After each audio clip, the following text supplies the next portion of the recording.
Malam itu udara di sekitar situ Ciburui terasa lebih dingin dari biasanya. Angin berhembus pelan, membuat permukaan danau yang luas itu bergelombang kecil. Suasana begitu sepi, hanya ada suara jangkrik dan sesekali suara kodok yang melompat dari pinggir danau.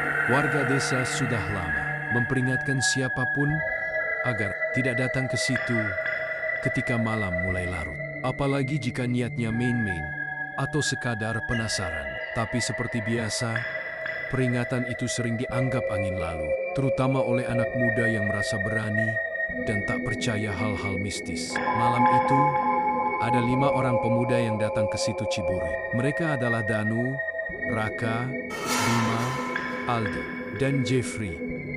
Mereka sengaja datang bukan untuk memancing atau sekadar nongkrong, tapi untuk membuat konten horor di YouTube. Sudah beberapa kali mereka bikin video cerita hantu, dan lumayan dapat banyak penonton. Tapi kali ini mereka ingin sesuatu yang lebih menegangkan, yang bisa bikin orang benar-benar merinding. Mereka memilih situ Ciburui karena banyak cerita aneh beredar tentang tempat itu. Katanya, ada penunggu gaib yang suka meminta tumbal. Dan yang paling menakutkan, ada satu nama rahasia yang tidak boleh disebut di dekat danau itu. Danu, yang memegang kamera, mulai merekam sambil berjalan ke arah pinggir danau. Suaranya terdengar agak bergetar, meskipun dia berusaha terlihat berani di depan teman-temannya. "Oh, guys, malam ini kita ada di situ Ciburui," katanya. "Tempat ini tuh angker banget. Banyak yang bilang kalau kita sebut nama penunggunya, bakal ada sesuatu yang datang. Tapi ya, itu kan cuma mitos. Ya, kita buktikan bareng-bareng malam ini." Raka langsung menyahut sambil tertawa kecil. "Iya Danu, tapi jangan sampai beneran kejadian loh. Kalau tiba-tiba ada yang nongol dari air gimana?" Semua tertawa, meski tawa itu terasa dipaksakan. Bima yang dari tadi diam mulai membuka suara. Jangan sembarangan deh. Gua pernah diceritain bapak gue. Dulu ada orang hilang di sini. Gara-gara main tantangan kayak gini. Sampai sekarang, mayatnya nggak pernah ketemu. Katanya ditarik ke dasar danau. Aldi menepuk pundaknya. Lu aja yang terlalu percaya. Itu kan cerita lama. Bisa aja bohong. Orang-orang sini kan suka lebay kalau ngomongin tempat angker. Mereka terus melangkah ke arah pinggir danau. Kamera menyorot ke permukaan air yang tampak tenang. Bulan malam itu bulat sempurna. Cahayanya memantul di atas air, menciptakan bayangan aneh. Sesekali terlihat ada sesuatu bergerak di dalam air, seperti ikan besar, tapi terlalu cepat untuk ditangkap mata. Jeffrey tiba-tiba berhenti melangkah. Kalian dengar nggak? Semua terdiam. Hanya ada suara angin yang berhembus melewati pepohonan. "Dengar apaan, Jeff?" tanya Danu sambil mengarahkan kamera ke wajahnya. Kayak ada suara orang nyanyi dari dalam danau. Yang lain saling pandang. Mereka berusaha mendengar lebih jelas, tapi yang terdengar hanya suara malam yang biasa. "Udah, jangan halu deh," kata Raka, mencoba mengalihkan rasa tegang. Tapi Danu justru tertarik. Kalau bener ada suara nyanyi, berarti konten kita makin keren dong. Ayo, kita coba panggil. Katanya sih, kalau kita berani nyebut namanya, dia bakal muncul." Bima langsung menggeleng keras. "Jangan gila, Nuh. Itu pantangan tahu nggak? Gue nggak mau kalau ada yang nyebut-nyebut." Aldi malah tertawa dan menantang. "Halah, lebay lu. Orang gue sebutin juga nggak bakal ada apa-apa." Belum sempat Aldi melanjutkan, Jeffrey buru-buru menutup mulutnya. "Lu tahu sendiri kan," katanya, "kalau sampai nama itu diucapin, lu bakal jadi tumbalnya." Danu yang pegang kamera semakin penasaran. "Tapi kan kita nggak tahu pasti nama itu apa. Legenda doang, kan?" Mereka sempat ribut sebentar. Bima jelas menolak. Raka setengah percaya, tapi takut. Aldi sok berani. Jeffrey malah ketakutan. Dan Danu setengah memaksa demi konten. Akhirnya Aldi melangkah paling depan, berdiri tepat di tepi danau. Dia menatap air yang hitam pekat, lalu tersenyum miring. "Kalau emang bener ada, gue tantang deh. Ayo tunjukin diri lo. Kalau bener lo penunggu sini, keluar sekarang." Suasana langsung hening. Tidak ada angin, tidak ada suara jangkrik. Semuanya seperti berhenti sesaat. kamera Danu menangkap wajah Tementemonia yang mulai pucat. Tiba-tiba, terdengar suara air bergemuruh kecil. Seperti ada sesuatu yang muncul dari dalam danau, riak air melebar. Padahal tidak ada angin yang berhembus. Jeffrey langsung mundur beberapa langkah. Astaga, beneran ada yang gerak! Semua menatap permukaan air dengan tegang. Tapi beberapa detik kemudian, riakan itu hilang. Seolah-olah tidak ada apa-apa. Raka menghela napas lega. Paling ikan gede, jangan lebaylah. Tapi tiba-tiba, dari arah hutan di belakang mereka, terdengar suara perempuan tertawa lirih. Suara itu panjang, pelan, dan membuat bulu kuduk mereka merinding seketika. Gue bilang juga apa? Suara Bima bergetar. Kita nggak boleh sembarangan. Danu masih merekam. Suara tawanya terus terdengar, kadang dekat, kadang jauh. Mereka mencoba mencari sumbernya, tapi tak terlihat siapapun. Aldi yang tadi sok berani mulai kehilangan nyali. Udahlah, kita balik aja. Gue nggak enak nih rasanya. Tapi Danu menolak. Enggak, ini kesempatan kita. Kalau kita bisa dapat rekaman jelas, video kita bakal viral. Tiba-tiba, kamera Danu menangkap sesuatu. Ada bayangan putih di tepi danau, jauh di sebelah kanan mereka. Bayangan itu berdiri diam. Tubuhnya setengah tenggelam di air. Meski jauh, mereka bisa melihat rambut panjang terurai, basah, menutupi wajah. Gila, it's a root, bisik Jeffrey sambil gemetar. Bayangan itu tak bergerak, tapi perlahan, kepalanya menoleh ke arah mereka. Walau jarak cukup jauh, semua merasakan tatapan tajam yang menusuk, seperti sedang dipanggil untuk mendekat. Lari aja! Lari! Teriak Bima, panik. Lari aja! Lari! Teriak Bima, panik. Mereka langsung berlari ke arah jalan setapak. Kamera Danu goyang parah, tapi masih terus merekam. Dari belakang, suara tawa itu semakin keras, bercampur dengan suara air yang bergejolak. Seperti ada sesuatu yang mengejar dari dalam danau.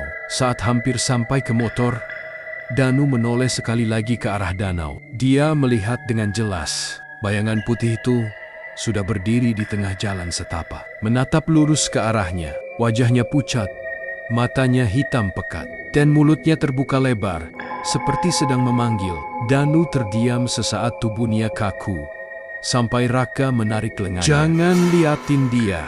Mereka akhirnya berhasil naik motor dan kabur meninggalkan situ Ciburui. Tapi sepanjang perjalanan pulang, suara tawa perempuan itu masih terdengar samar-samar di telinga mereka. Seolah-olah ikut terbawa dalam angin malam. Yang tidak mereka sadari adalah, sejak malam itu, hidup mereka tidak akan pernah sama lagi. Sesuatu sudah ikut pulang bersama mereka.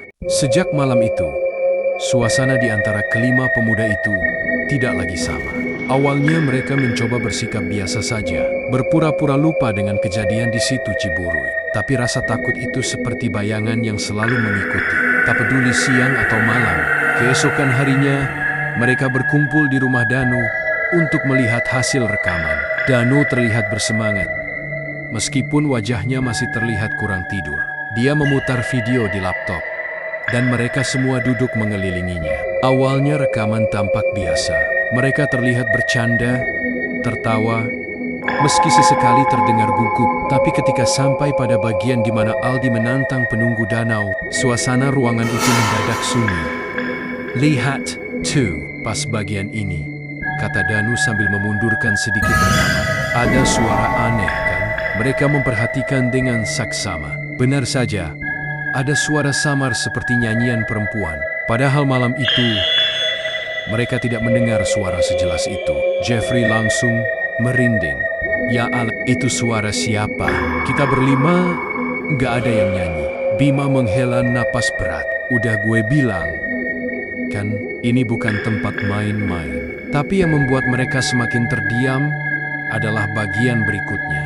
Saat kamera menyorot permukaan danau, jelas terlihat bayangan putih berdiri di kejauhan. Rambut panjang, tubuh setengah basah, wajah tertutup. Saat kepala itu menoleh, kamera menangkap sorot matanya meski dari jarak jauh. Suasana ruangan makin mencekam.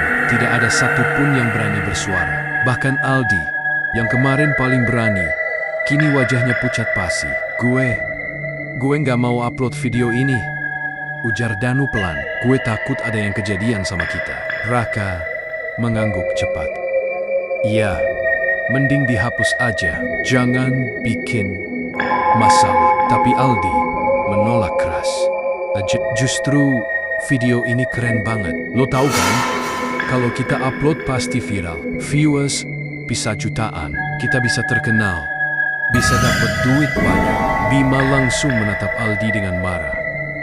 Lu gila, kita hampir mati semalam. Lo masih mikirin duit. Perdebatan mereka berlangsung panas. Sampai akhirnya Danu memutuskan untuk menyimpan dulu file itu.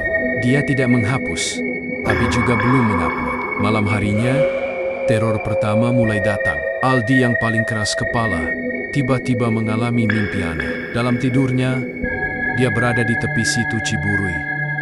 Sendirian, air danau hitam pekat. Tapi dari dalam air muncul tanggen-tanggen pucat yang menarik kakinya. Aldi berteriak minta tolong, tapi tidak ada suara yang keluar dari mulutnya. Di tengah air, sosok perempuan berambut panjang muncul, menatapnya dengan senyum menyeramkan. Giliranmu sudah tiba, suara itu menggema di kepalanya. Aldi terbangun dengan keringat dingin.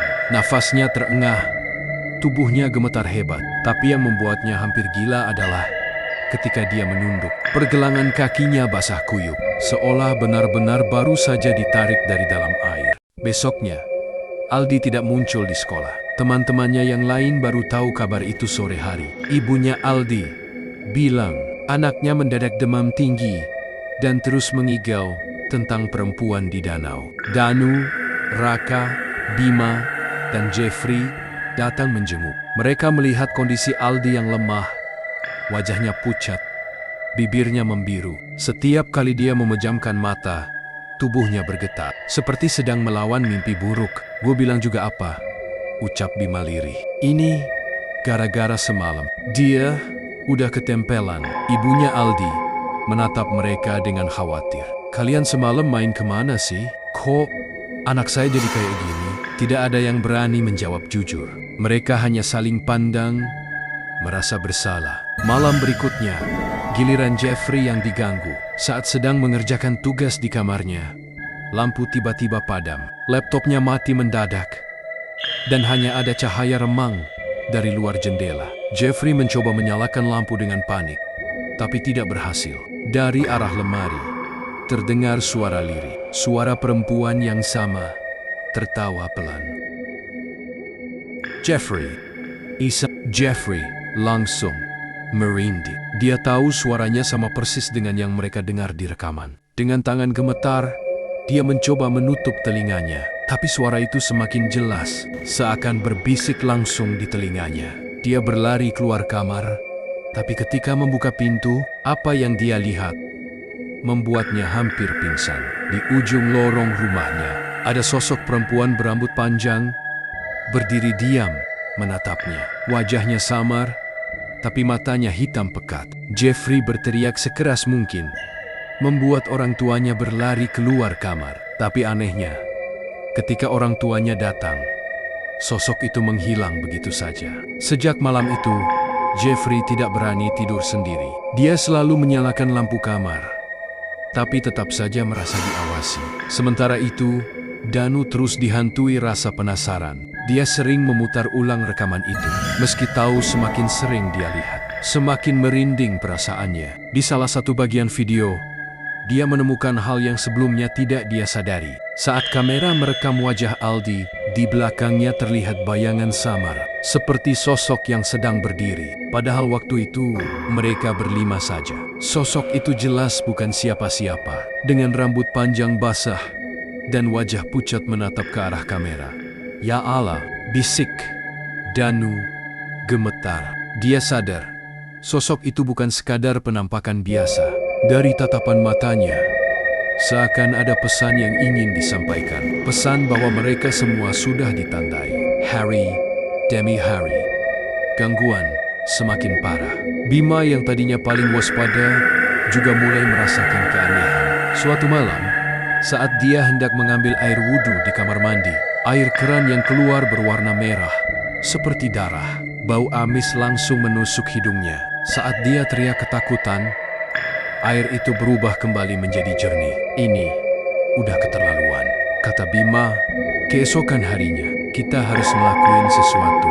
Kalau enggak, kita semua bakal habis satu-satu. Raka yang sejak awal ikut-ikutan setengah percaya, akhirnya mengaku juga sering diganggu. Dia cerita kalau setiap malam ada suara ketukan di jendela kamarnya. Ketukan itu selalu 3 kali, pelan tapi jelas. Saat dia memberanikan diri melihat, tidak ada siapapun di luar. Tapi ketika pagi hari diperiksa, kaca jendelanya penuh dengan bekas telapak tangan basah, seperti habis disentuh dari luar. Keempatnya berkumpul lagi di rumah Danu, membicarakan apa yang harus dilakukan. Mereka sadar, apapun yang menghantui mereka, semuanya berawal dari malam di situ Ciburui. Berarti kita harus balik ke sana, ucap Danu dengan wajah tegas. Semua langsung menoleh padanya. Lu, Gelenyu, kita udah diganggu gini, masih mau balik lagi? Tanya Raka. Justru karena itu, kalau kita nggak beresin sekarang, kita bakal mati semua. Rahasia yang gak boleh disebut itu ada hubungannya sama tumbal, dan salah satu dari kita mungkin udah ditandai buat jadi korban berikutnya. Ruangan hening, tidak ada yang berani membantah, meski wajah mereka semua ketakutan.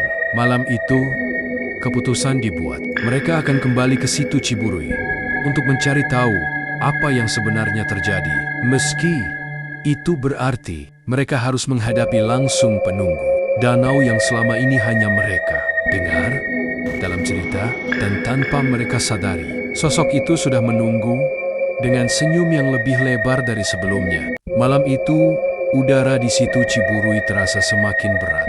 Awan hitam menutupi bulan, membuat cahaya malam nyaris hilang. Danu, Raka, Bima, dan Jeffrey berdiri di tepi danau dengan wajah tegang. Aldi tidak bisa ikut. Tubuhnya masih lemah dan terus diganggu mimpi buruk. Keempatnya membawa senter, kamera, dan juga beberapa benda yang mereka pikir bisa melindungi diri. Bima membawa air doa dari ustadz kampung. Raka membawa garam segenggam. Sementara Danu tetap dengan kameranya yang setia. Mereka tahu ini gila, tapi mereka merasa tidak punya pilihan. Kalau tidak, teror itu akan terus mengikuti mereka. Hening.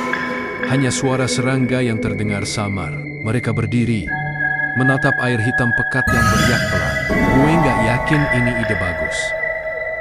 Udah, kita harus tahu jawabannya, balas Danu sambil menyalakan kamera. Kalau benar ada tumbal, kita harus tahu siapa yang ditandai. Bima menatap ke arah air. Jangan sampai salah satu dari kita. Gue nggak mau ada yang mati gara-gara kebodohan kita. Tiba-tiba, angin kencang berhembus, daun-daun bergoyang, dan air danau mulai bergejolak. Dari tengah danau, terdengar suara lirih. Suara perempuan bernyanyi, sama seperti yang dulu Jeffrey dengar. Lagu itu terdengar indah, tapi menyeramkan, seakan memanggil. Jeffrey langsung gemetar. Itu suaranya.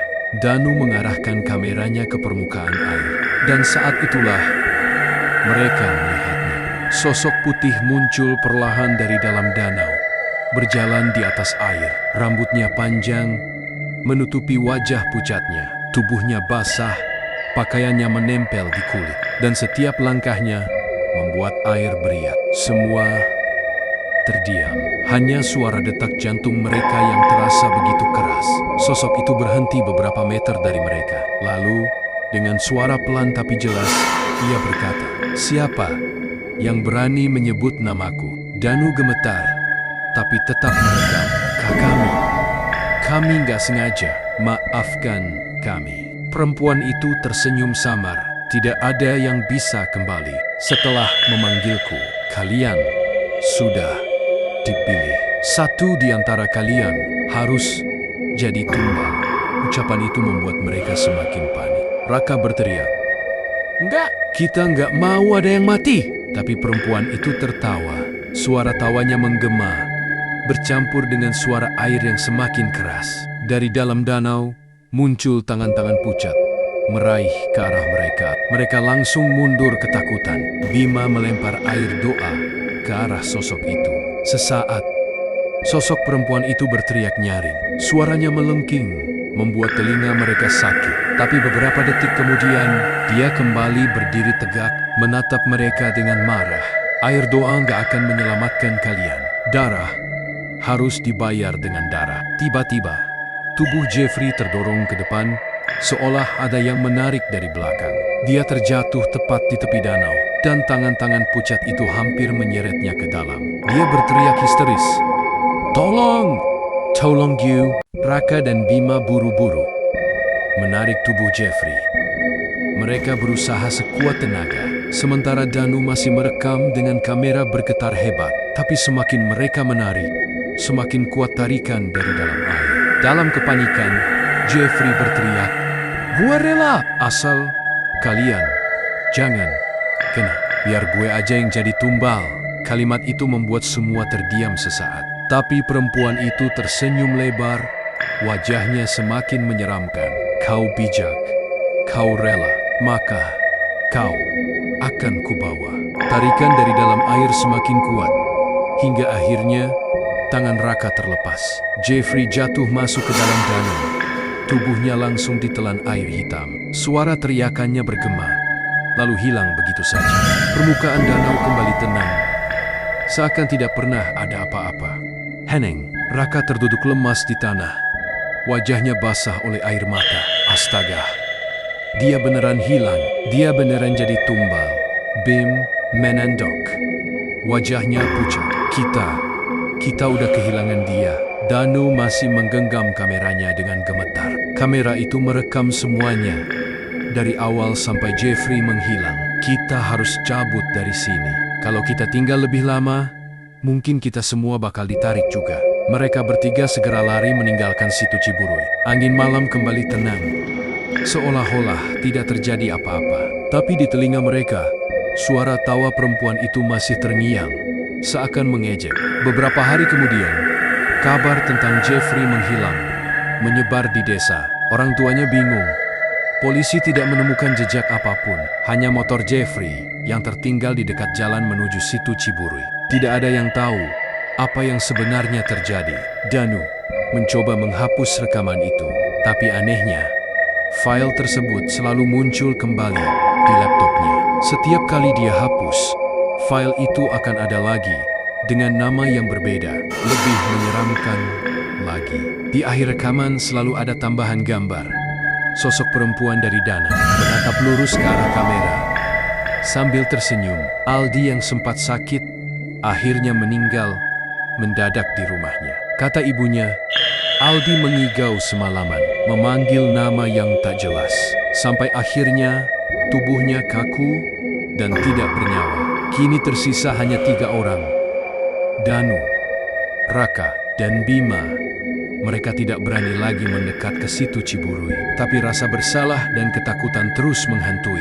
Mereka sadar, legenda itu nyata. Rahasia yang tidak boleh disebut benar-benar ada, dan sudah merenggut nyawa teman-teman mereka. Danau itu tetap sunyi, seakan menyimpan rahasia kelamnya. Tapi siapapun yang mendekat akan merasakan tatapan yang mengawasi, karena penunggu situ Ciburuy masih menanti, dan tumbal berikutnya sudah ditentukan. Sejak kematian Aldi dan hilangnya Jeffrey di situ Ciburuy, suasana hidup Danu, Raka, dan Bima semakin tidak tenang. Mereka mencoba menjalani hari seperti biasa, tapi gangguan aneh terus datang, bahkan lebih parah dari sebelumnya. Setiap malam, Danu mendengar ketukan di jendela kamarnya. Awalnya hanya sekali atau 2 kali, tapi lama-lama ketukan itu semakin sering, bahkan sampai subuh. Ketika dia memberanikan diri untuk membuka gordennya, tidak ada siapapun di luar. Tapi kaca jendela selalu penuh dengan bekas tangan basah. Seolah-olah ada seseorang yang baru saja berdiri di sana sambil menempelkan telapak tangannya. Sementara itu, Raka mulai mengalami hal yang lebih mengerikan. Dia sering melihat bayangan Jeffrey berdiri di pojok kamarnya. Jeffrey tampak basah kuyup, pakaiannya robek, matanya kosong, dan mulutnya terus mengulang satu kalimat. Kenapa kalian biarin gue? Suara itu membuat Raka hampir gila. Dia sempat berteriak-teriak di malam hari, sampai orang tuanya panik dan mencoba memanggil ustaz untuk mengobati. Bima pun tidak luput dari gangguan.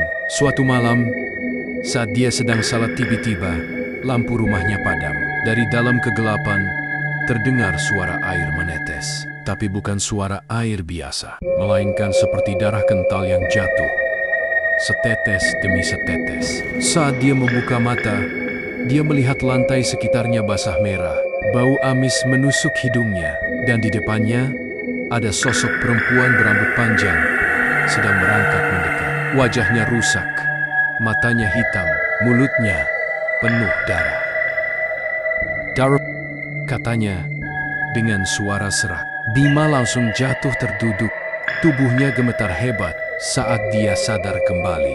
Darah itu sudah hilang, lampu kembali menyala, tapi jantungnya berdebar kencang, seakan baru lari sejauh mungkin. Ketiga pemuda itu akhirnya berkumpul lagi di rumah Danu. Wajah mereka semua pucat, mata sembab karena kurang tidur. "Kita nggak bisa gini terus," kata Raka dengan suara bergetar. "Kita harus cari cara biar ini berhenti."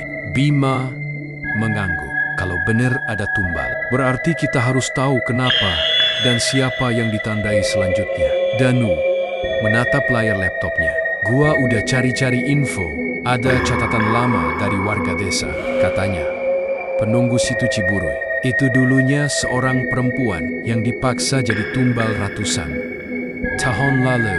Dia dijebloskan ke dasar danau saat malam suro sebagai perjanjian biar desa tetap aman. Sejak itu, setiap beberapa tahun sekali, dia bakal minta tumbal baru." Raka menelan ludah. "Berarti siklusnya sekarang jatuh ke kita?"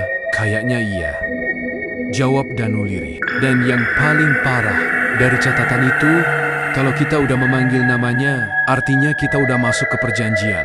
Salah satu dari kita harus rela jadi tumbal. Kalau enggak, dia bakal ngejar kita sampai habis." Ruangan langsung hening. Tidak ada yang berani bicara. Mereka semua sadar, jalan keluar satu-satunya adalah mengorbankan seseorang di antara mereka. Tapi tiba-tiba, suara ketukan terdengar dari jendela rumah Danu. Tok.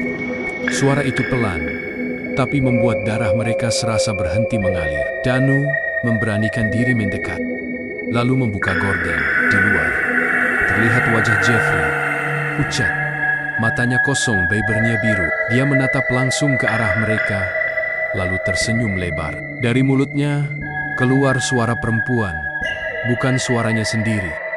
"Satu lagi, harus ikut aku." Setelah kejadian malam itu, keadaan semakin kacau. Danu tidak lagi berani tidur sendirian. Raka sering menjerit di malam hari karena dihantui Jeffrey. Dan Bima semakin kurus karena setiap malam tubuhnya seperti dicekik makhluk tak terlihat. Mereka tahu waktunya sudah tidak banyak. Suatu malam, mereka bertiga sepakat kembali ke situ Ciburuy. Kali ini bukan untuk bikin konten, tapi untuk mengakhiri semuanya. Mereka membawa sesajen sederhana nasi tumpeng, bunga 7 rupa, dan dupa hasil saran dari orang tua, salah satu warga desa yang mereka paksa untuk bercerita. Orang tua itu berpesan, "Kalau kalian sudah memanggilnya, kalian harus balikin apa yang dia mau. Kalau tidak, kalian gak akan selamat." Dengan perasaan berat, mereka menuju danau. Malam itu sunyi sekali, langit gelap, dan air danau tampak seperti kaca hitam. Mereka meletakkan sesajen di tepi danau, menyalakan dupa, lalu duduk dengan wajah tegang. Beberapa menit pertama, tidak terjadi apa-apa. Tapi tiba-tiba, air danau bergejolak. Sosok perempuan itu muncul lagi, berjalan di atas air. Wajahnya semakin menyeramkan, matanya merah menyala, senyumnya lebar penuh gigi tajam. "Kalian kembali," suaranya bergema. "Siapa yang akan jadi tumbalku?" Tidak ada yang berani bicara. Tapi tiba-tiba, Raka berdiri. Wajahnya penuh air mata. "Kalau memang harus ada yang jadi tumbal, gue gak sanggup lihat kita semua mati sih." Bima langsung menahannya. "Jangan gila, Rak. Kita pasti bisa cari jalan lain. Tapi sosok perempuan itu semakin mendekat. Air danau memercik. Tangan-tangan pucat keluar dari permukaan. Siap menarik siapa saja. Raka menatap Danu dan Bima. Maaf, gue gak mau lu berdua mati. Gue udah siap. Tanpa menunggu jawaban, Raka melangkah ke dalam air. Anehnya, tubuhnya tidak tenggelam langsung, melainkan berjalan perlahan ke arah sosok perempuan itu. Wajahnya pasrah, meski matanya berkaca-kaca. Sosok perempuan itu tersenyum puas, lalu meraih tangan Raka. Dalam sekejap, tubuh Raka ditelan ke dalam air. Tidak ada teriakan, tidak ada percikan, hanya keheningan yang menakutkan. Danu dan Bima menjerit putus asa. Mereka berlari ke tepi danau, tapi hanya melihat riak kecil yang perlahan menghilang. Sesaat, suasana kembali tenang. Angin berhenti.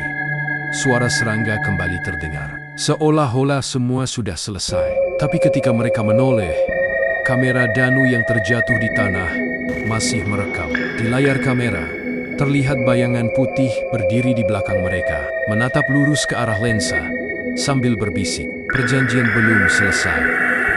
Tumble Burrow akan tetap dicari. Danu dan Bima langsung merinding. Mereka sadar, meski Raka sudah mengorbankan diri, kutukan itu tidak akan berhenti. Situ Ciburui masih haus darah, dan siapapun yang berani menyebut nama itu akan jadi korban berikutnya.